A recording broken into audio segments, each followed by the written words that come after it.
Hello students, welcome back to our YouTube channel. Let's further continue our next topic of nuclear physics, and our next topic is nuclear mass and binding energy. Next topic is nuclear mass and binding energy. Main तो हम यहाँ पे क्या study करेंगे, binding energy की बात करेंगे, ठीक है। तो देखो हमें पता है न्यूक्लियस के अंदर क्या होते हैं, आपके न्यूक्लियॉन्स होते हैं, है ना। न्यूक्लियस के अंदर क्या होते हैं, न्यूक्लियॉन्स। और न्यूक्लियॉन्स किसको का नाम दिया था हमने, प्रोटॉन प्लस न्यूट्रॉन, है ना। तो न्यूक्लियस के अंदर क्या होते हैं, प्रोटॉन और न्यूट्रॉन, जिनको हम क्या बोलते हैं, न्यूक्लियॉन्स, ठीक है। ये एक साथ हेल्ड टुगेदर रहते हैं न्यूक्लियस के अंदर, किसकी वजह से, due to the nuclear force. किसकी वजह से होते हैं, न्यूक्लियर फोर्सेस की वजह से, ठीक है। अब देखो क्योंकि न्यूक्लियस के अंदर क्या है, न्यूक्लियॉन्स, दैट इज प्रोटॉन और न्यूट्रॉन, है ना। मतलब न्यूक्लियस किससे मिलके बना है, प्रोटॉन और न्यूट्रॉन से मिलके बना है। तो अगर हम किसी न्यूक्लियस को ब्रेक करें, ठीक है, उसके कांस्टेंट न्यूक्लियस में, मतलब प्रोटॉन्स को अलग तोड़ दें और न्यूट्रॉन्स को अलग, है ना, वो तो हेल्ड टुगेदर है न्यूक्लियस के अंदर, और हम क्या करें, उनको ब्रेक करें, तो हमें क्या करना पड़ता है, कुछ काम करना पड़ता है ना। Some work has to be done, कुछ काम करना पड़ेगा, किसके अगेंस्ट, उन न्यूक्लियर फोर्सेस के अगेंस्ट काम करना पड़ेगा। मतलब हमें क्या करनी पड़ती है, एनर्जी देनी पड़ती है, ठीक है। तो वो जो एनर्जी है, कौन सी एनर्जी, जो हमें रिक्वायर्ड है उस न्यूक्लियर फोर्स के अगेंस्ट काम करने के लिए, या ये बोल सकते हो वो एनर्जी जो क्या करे, इन कॉन्स्टिट्यूएंट्स को ब्रेक करे, है ना। इनको तोड़ने के लिए हमें एक एनर्जी की जरूरत पड़ती है। जो एनर्जी है वो एनर्जी क्या कहलाती है, आपकी बाइंडिंग एनर्जी कहलाती है, ठीक है। क्या है, न्यूक्लियस के अंदर न्यूक्लियॉन्स है, न्यूक्लियॉन्स का मतलब प्रोटॉन और न्यूट्रॉन, जो किस स्टेट में होते हैं, बाउंड स्टेट में टुगेदर रहते हैं, किसकी वजह से, due to the nuclear force. तो अब अगर हम किसी न्यूक्लियस को ब्रेक करना चाहें उसके कॉन्स्टेंट न्यूक्लियॉन्स में, मतलब उसके कॉन्स्टेंट्स में अलग अलग, प्रोटॉन्स को अलग और न्यूट्रॉन्स को अलग, मतलब अगर ब्रेक करना चाहें तो हमें कुछ एनर्जी देनी पड़ेगी, ठीक है। तो वो जो एनर्जी हम लगाते हैं, वो जो हम काम करते हैं, वो क्या कहलाती है, उसकी बाइंडिंग एनर्जी, ठीक है। तो बाइंडिंग एनर्जी की अगर हम डेफिनेशन लिखें, समझ में आ गया होगा। तो बाइंडिंग एनर्जी क्या होती है, एनर्जी रिक्वायर्ड, क्या होती है आपकी, एनर्जी रिक्वायर्ड, जिस एनर्जी की हमें जरूरत पड़ती है, किसके लिए, to break a nucleus, to break a nucleus, एक न्यूक्लियस को तोड़ने के लिए, किसमें, इनटू इट्स कॉन्स्टिट्यूएंट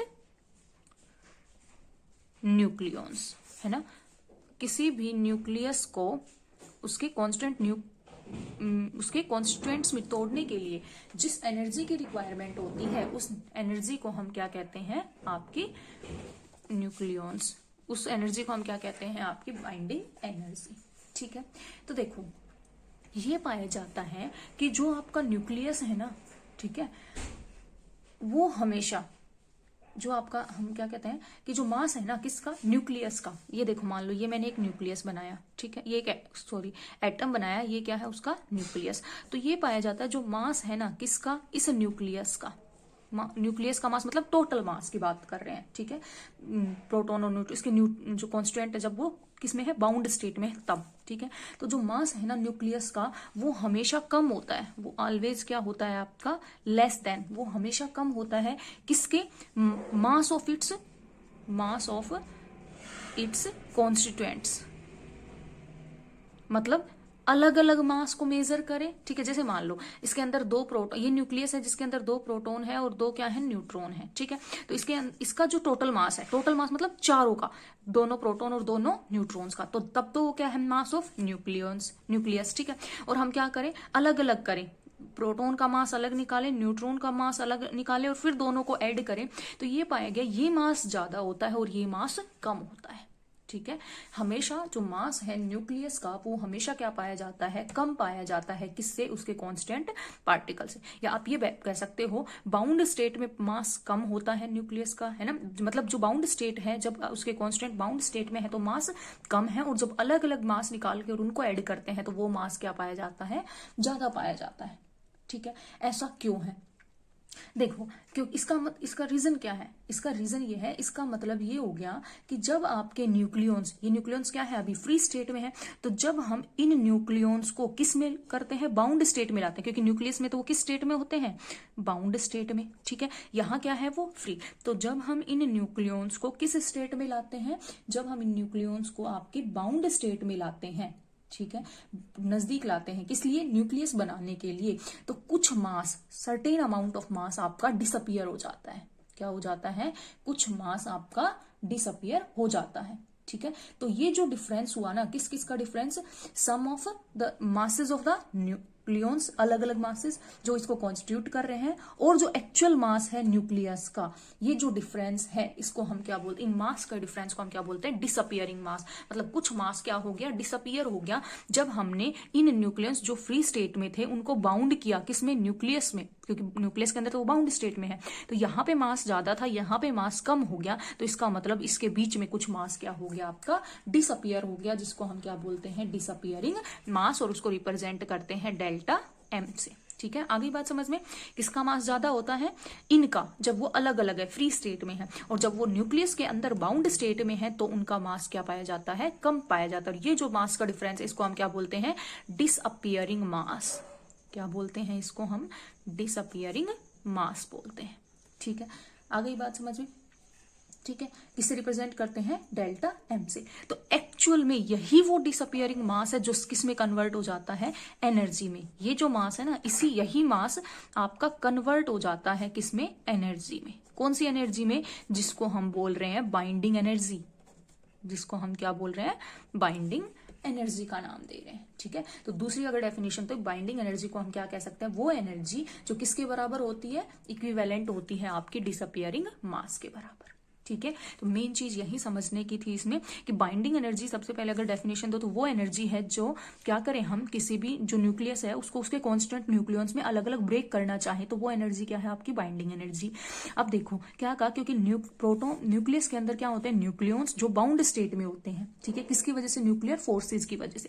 तो ये कहता है कि जब वो बाउंड स्टेट में है ना, तब तो जो मास है वो न्यूक्लियस का मास होगा, वो क्या पाया जाता है, कम पाया जाता है। किससे, जब हम अलग अलग मेजर करते हैं, या फिर ये कह सकते हो अलग अलग फ्री स्टेट में मास ज्यादा होता है और जो बाउंड स्टेट में है उनका मास कम पाया गया। तो ये जो मास का डिफरेंस है इसी को हम क्या कहते हैं, डिसअपियरिंग मास। और ये मास कम क्यों पाया गया, कहता है कि इसे, यही जो मास है ना, ये डिसअपियरिंग मास, ये किस में कन्वर्ट हो जाता है, एनर्जी में, जिसको हम क्या कहते हैं, उसकी बाइंडिंग एनर्जी, ठीक है। तो बाइंडिंग एनर्जी किसकी वजह से आती है, किसकी वजह से आती है, न्यूक्लियर फोर्स की वजह से।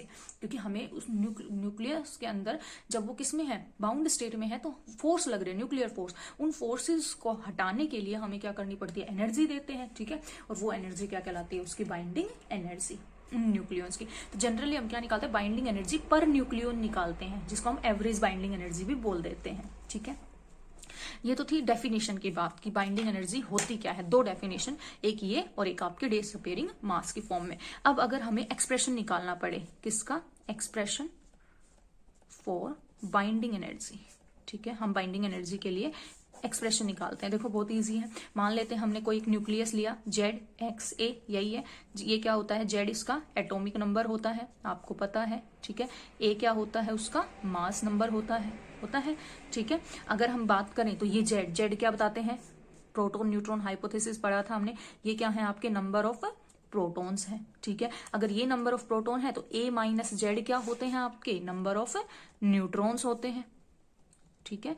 क्योंकि हम तो न्यूक्लियस की बात करेंगे, तो न्यूक्लियस के अंदर तो सिर्फ क्या होते हैं, प्रोटॉन और न्यूट्रॉन होते हैं। तो कितने प्रोटॉन हैं, Z आपके प्रोटॉन्स हैं और A माइनस Z आपके क्या है, न्यूट्रॉन्स हैं, ठीक है। अब हम किसकी बात करें, बाइंडिंग एनर्जी की, तो एनर्जी से पहले मास निकालेंगे, क्योंकि Einstein energy mass energy relation पढ़ा है ना, E=mc²। तो पहले हम मास निकाल लेंगे, फिर क्या निकाल देंगे, एनर्जी, ठीक है। और यहाँ पे मास जो बात होगी वो कौन सा मास की बात करेंगे, हम डिसअपियरिंग मास डेल्टा एम की बात करेंगे, ठीक है।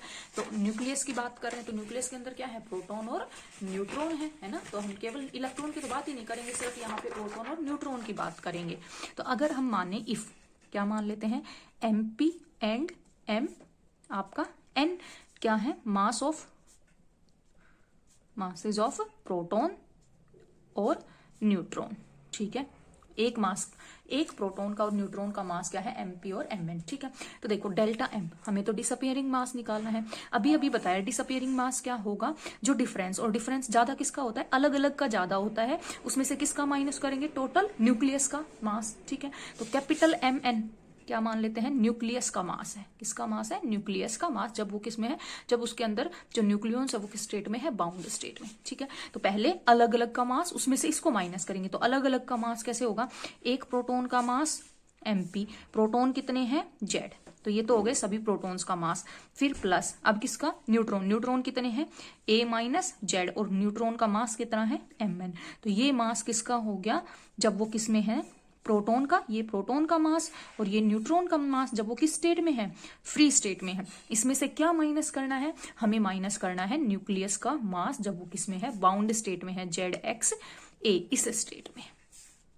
ठीक है, तो ये क्या आ गया आपका डिसअपियरिंग मास। यहाँ पे लिखोगे आपका जो m, ये मैंने लिखा है n, ZXA, ये क्या है आपका न्यूक्लियस का मास, वोल मास, मास ऑफ वोल न्यूक्लियस। ठीक है, आ गई बात समझ में। ठीक है, देखो अगर एग्जांपल से मैं समझाना चाहूँ, एक एग्जांपल भी है। देखो अगर हम ड्यूट्रॉन की बात करें, कोई भी ले सकते हो। ठीक है, जिसके अंदर क्या होता है, एक प्रोटॉन होता है ना भाई, 1H2, यही है ना, एक प्रोटॉन होता है और एक ही क्या होता है, न्यूट्रॉन। किसके अंदर, न्यूक्लियस के अंदर। ठीक है, तो जो कंबाइंड मास, देखो प्रोटॉन का सेपरेट मास होता है 1.0073, न्यूट्रॉन का होता है 1.0087। ठीक है, और जब दोनों बाउंड स्टेट में हो, न्यूक्लियस के अंदर होते हैं, तो उसका मास होता है 2.0136। तो देखो इन दोनों को ऐड करेंगे, इसमें से किसको माइनस कर देंगे, इसको। देखो इन दोनों को ऐड करते हैं तो कितना आता है, ये आता है आपका 2.016। ठीक है, 0, तो ये क्या है, ज्यादा है और ये क्या है, कम है। तो इन दोनों को डिफरेंस करेंगे तो वो क्या आएगा आपका डेल्टा m, और उसकी वैल्यू आ जाती है 0.0024 AMU। AMU का मतलब एटॉमिक मास यूनिट। ठीक है, तो मतलब किसका, जब वो फ्री अलग अलग होते हैं तो उस टाइम पे मास ज्यादा होता है, और जब वो बाउंड स्टेट में होता है तो उनका मास क्या होता है, आपका कम होता है। ठीक है, आगे बात समझ। ये तो हमने इक्वेशन, ये इंपॉर्टेंट इक्वेशन थी, है ना, इक्वेशन 1 डाल लेते हैं इसको। ये हमने क्या निकाली, आपकी डिसअपियरिंग मास, डेल्टा m निकाला हमने। हमें तो क्या निकालना है, एनर्जी। तो बाइंडिंग एनर्जी को क्या नाम देते हैं हम, EB। EB का मतलब, B का मतलब बाइंडिंग एनर्जी। ठीक है, किसकी, न्यूक्लियस की। तो बाइंडिंग एनर्जी किससे दोगे, Einstein mass energy relation, E = mc², लेकिन m की जगह यहाँ क्या आएगा, डेल्टा mc²। ठीक है, तो सो बाइंडिंग एनर्जी जो होगी वो क्या होगी आपकी, दैट इज डेल्टा m। बताओ अभी अभी निकाला है, ZMP plus A minus ZMN, यही है, और माइनस क्या है, कैपिटल MN, ये ब्रैकेट में ZX, और ये न्यूक्लियस का है मतलब। ठीक है, उसको किससे मल्टीप्लाई कर दे, C² से। तो ये क्या बन गई आपकी बाइंडिंग एनर्जी बन गई, किसकी, न्यूक्लियस की। ठीक है, आगे बात समझ में। ये क्या हो गई आपकी बाइंडिंग एनर्जी। ठीक, तो ये मेन आपकी इक्वेशन है किसकी, बाइंडिंग एनर्जी की। अब अगर इस इक्वेशन को थोड़ा सा और मॉडिफाई करें तो देखो ऐसे कर सकते हैं, क्या, इसको क्या करो, ये ZMP था, इसमें Z इंटू ME ही ऐड कर देते हैं हम। इलेक्ट्रॉन का मास क्यों कर रहे हैं बताएंगे, A माइनस Z, ये MN as it is, minus MN, ये ZX है, और क्या ऐड किया था, ये ऐड किया है, तो इसी को सब्ट्रैक्ट कर दें तो कोई फर्क नहीं पड़ेगा, क्योंकि जिसको ऐड किया उसी को सब्ट्रैक्ट, कैंसिल हो जाएगा।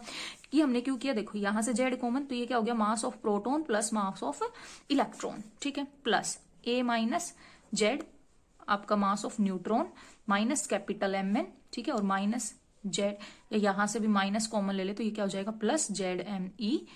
ठीक है, और यहाँ पे C², यही बनेगा। ठीक है, ये जो होता है MP प्लस ME, इसको हम बोलते हैं मास of hydrogen atom, capital MH। क्या बोलते हैं इसको, मास ऑफ हाइड्रोजन एटम। ठीक है, तो ये क्या बन गया, मास ऑफ हाइड्रोजन एटम।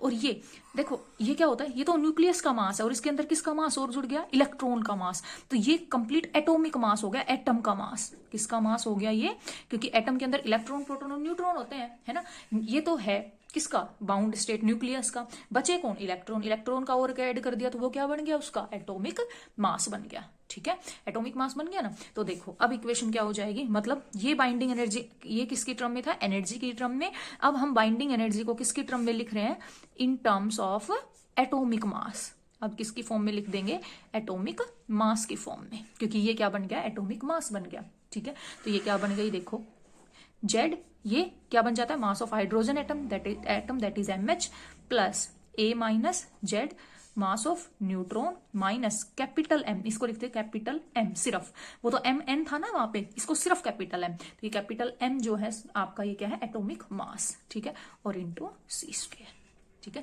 तो ये आपकी बाइंडिंग एनर्जी किसके टर्म में आ गई, in terms of atomic mass. आ गई बात समझ में। तो ये थी आपकी न्यूक्लियर बाइंडिंग एनर्जी, दो अलग अलग फॉर्म में आ गई, एक एटॉमिक मास की फॉर्म में और एक सिंपल, ठीक है।